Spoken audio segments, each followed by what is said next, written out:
सलमान आपने camp attend किया ये वाला, कितना फ़ायदा आप समझते हैं कि प्री सीज़न कैंप का होता है? लास्ट ईयर भी हमने देखा, लेकिन ये एक्सटेंडेड था ये कैंप।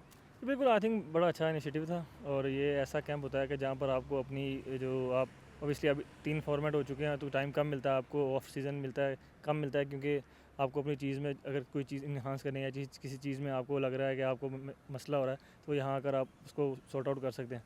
तो ये कैंप बेसिकली उस चीज़ पे था और हमने काफ़ी काम किया और अल्हम्दुलिल्लाह मुझे उम्मीद है कि आगे काम आएगा। माजी में भी आप कैंप अटेंड करते रहे, ये कितना आपने डिफरेंट देखा? क्योंकि इसमें मेडिकल असेसमेंट भी हुई, बाकी चीज़ें भी थी, मौसम भी हार्ड था। बाकी की निस्बत प्री सीज़न कैंप में कितना आपको डिफरेंट महसूस किया आपने? जी, बिल्कुल इसमें हम अभी अभी नए टेस्टिंग आई है, काफ़ी टेस्ट जो हैं वो डिफरेंट हैं, जो हमने पहले कभी नहीं किए थे, वो वाले टेस्ट हैं। और उसके बाद फिर ये इस टेस्ट का जो कैंप था इसका एक डिफरेंट चीज़ ये थी कि काफ़ी अर्ली स्टार्ट होता था, मतलब हम 6:30 बजे भी आए हैं, 6 बजे भी आए हैं, तो वो एक डिफरेंट चीज़ थी। और फिर लंबे मतलब अरसे के लिए हमने पूरा दिन गुजारा है, 6 बजे अगर आए हैं, शाम 6 बजे जा रहे हैं, तो वो आपको एक फटीग जो होती है वो यूज़ टू हो जाती है कि टेस्ट मैचेज़ में, क्योंकि टेस्ट मैचेज़ में समटाइम ऐसे होता है कि अगर आप लंबी आपकी फील्डिंग आई तो एक फटीग आना शुरू हो जाती है, तो उस चीज़ पे भी काम किया गया। जो एक वेदर जिस तरह का चल रहा है, 40 प्लस है, फील लाइक 46 47 तक पहुंची होती है। लोग कहते हैं कि जी इतने हार्ड वेदर में करवाने का कुछ इंजरीज का ज़्यादा आस्पेक्ट, आपने कभी चीज़ इससे प्लेयर फील की है? नहीं, बिल्कुल ऐसा नहीं है क्योंकि वेदर ज़रूर टफ़ है, लेकिन एज़ ए प्रोफेशनल हम इस चीज़ को देखते नहीं, हम ये चीज़ देखते हैं कि इससे फ़ायदा क्या उठा सकते हैं। हम इस वेदर में यहाँ खेल रहे हैं, अगर वहाँ जाएँगे तो वहाँ भी गर्मी है लेकिन इतनी गर्मी नहीं होगी, तो हमको वहाँ पे ज़्यादा फ़ायदा होगा क्योंकि अगर हम इस गर्मी में जाकर इस गर्मी में पूरा दिन गुजार सकते हैं और हम फटीग फ़ील नहीं करते हैं, तो वहाँ जाएँगे तो वहाँ कम गर्मी है तो ज़रूर इसका फ़ायदा होगा। सलमान, जिस तरह भी आपने जिक्र किया है कि जी काम करने का मौका मिलता है अगर इस तरह के कैंप्स हों, आपने अगर पर्सनली बात की जाए कि सलमान ने किन चीज़ों के ऊपर, क्योंकि पिछला पूरा सीज़न आपने तीनों फॉर्मेट के दो तीन ही प्लेयर्स हैं जो तीनों फॉर्मेट खेलते हैं, उनमें से एक आप हैं, आपने किन चीज़ों के ऊपर वो किया है, कंसंट्रेट किया है? बिल्कुल, मैंने कुछ चीज़ें ऐसी थी जो मैं मतलब मुझे ऐसा लगता था कि मैं जो अपने स्टार्ट्स हैं उनको कन्वर्ट नहीं कर पा रहा था बड़े रन्स में, या अगर 50 प्लस भी जाता था तो उनको बड़ी सेंचुरियों में कन्वर्ट नहीं कर रहा था, स्पेशली टेस्ट मैचेस में। तो मैंने उस चीज़ पे काम किया, कोशिश किया है कि वो उस साइड को देखा जाए और जो मैं 50-60 कर रहा हूँ या 50 उसको मैं 100 प्लस में कन्वर्ट करूँ ताकि टीम को फ़ायदा हो। क्योंकि जब आप अगर कोई आपका बैट्समैन ऐसा है जो 100 प्लस या 150-200 करता है, तो वो आप गेम से दूसरी टीम को साइड पे कर देते हैं। तो वो चीज़ मेरे ख्याल से मिसिंग थी मेरे में भी और हमारे अदर बैट्समैन में भी। सबने आइडेंटिफाई किया और कोशिश किया कि उसको आगे जो है ना वो आगे यहाँ पे जो प्रैक्टिस की है उनको वहाँ पर जाकर इस्तेमाल किया जाए।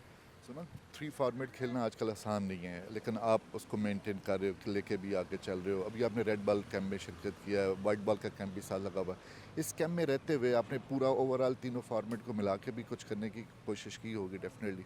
नहीं, मैंने कोशिश यही की है कि अभी रेड बॉल में हमारा आगे काफ़ी लंबा सीज़न है रेड बॉल का, 5 टेस्ट मैचेज़ हैं लगातार और फिर आते साथ ही 1 महीने के वक्फे के बाद फिर 2 श्रीलंका से टेस्ट मैचेज़ हैं। तो कोशिश यही की है कि रेड बॉल का कैंप था तो इसको कोशिश की है कि उसी में रखूँ और कोशिश करूँ कि जो आगे ना कि वेस्ट इंडीज़ सीरीज़, आगे जो 7 टेस्ट मैचेज़ हैं उनके लिए प्रिपरेशन करूँ ताकि वो यहीं पे प्रिपरेशन हो जाए और आगे वो काम है। फिटनेस का कितना रहा है इस चीज़ के ऊपर? क्योंकि आगे पाकिस्तान क्रिकेट बोर्ड ने भी सेंट्रल कॉन्ट्रैक्ट के लिए फिटनेस को, आगे मैचेस फर्स्ट क्लास को खेलने को, फिटनेस का कितना फोकस रहा है इस कैंप के दौरान? और जो असेसमेंट 24 वाला बता रहे हैं कि जी वो पैरामीटर था, वो कितना हेल्पफुल हुआ प्लेयर्स के लिए? बिल्कुल, देखिए अगर आपको 3 फॉर्मेट खेलने हैं आज की क्रिकेट में और स्पेशली टेस्ट मैचेस भी खेलने हैं, 5 लगातार टेस्ट मैचेस हैं और हर वीक में आपका टेस्ट मैच होगा। तो अगर आप फिट नहीं है तो आप खेल नहीं सकते, क्योंकि अगर आप 3 फॉर्मेट खेलते हैं या टेस्ट मैचेस इतने बैक टू बैक खेलते हैं, तो अगर आप फिट नहीं है तो इंजरी किसी न टाइम भी आपको आ सकती है। तो वो फिटनेस मुझे लगता है इंडिविजुअल भी है और अभी पीसीबी का भी एक नैरेटिव है कि वो उस पे फिटनेस पे ज़ीरो टॉलरेंस है। तो वो अच्छी चीज़ है मेरे ख्याल से। अगर आप प्रोफेशनल हैं, आपको इस बात के पैसे मिलते हैं और आपको हर चीज़ मतलब मिल रही है जो आप चाहते थे अपने बचपन में जब आपने क्रिकेट स्टार्ट की, तो आपका भी हमारी भी ज़िम्मेदारी बनती है कि हम फिटनेस को अच्छा रखें और वो स्टैंडर्ड रखें जो इंटरनेशनल में रिक्वायर्ड है। दूसरी जो चीज़ें ग्राउंड से हट के, जो मेंटली स्ट्रांग होना और उसके साथ साथ गेम अवेयरनेस, इस तरह की चीज़ें साइकोलॉजिकली भी हम फील करते हैं, समटाइम हम क्रूशल मौके पे जाके कोलैप्स कर जाते हैं। उन चीज़ों के ऊपर आप समझते हैं कि उसके ऊपर भी काम किया गया? जी, बिल्कुल हमारे लेक्चर होते हैं, इंग्लिश की क्लासेस के लेक्चर होते हैं, ये जो मेंटली साइड है उसके भी हमारे लेक्चर्स हुए हैं।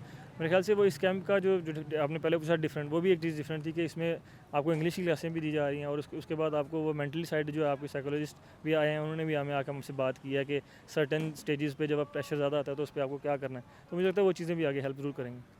आगे हमारे, जिस तरह आपने जिक्र किया, 5 टेस्ट मैचेज़ है, उसके बाद अगले साल 2 टेस्ट मैचेज़ हैं। अभी आप प्रिपेयर्ड हैं फुली 7 टेस्ट मैचेज़, जो बाकी बल्कि 9 टेस्ट मैचेज़ हमारे बचते हैं? जी, बिल्कुल हमारा एक मुझे लगता है कि ऑलमोस्ट मंथ हो गया है इस कैंप का और इस कैंप में हमने वो सारी चीज़ों को कवर करने की कोशिश की है जो हमें आगे हेल्प कर सकती हैं उन 7-9 टेस्ट मैचेस के लिए। तो प्रिपरेशन तो अच्छी है और उम्मीद करते हैं कि हम जाकर उसे रेप्लिकेट कर सकें उन मैचेस में।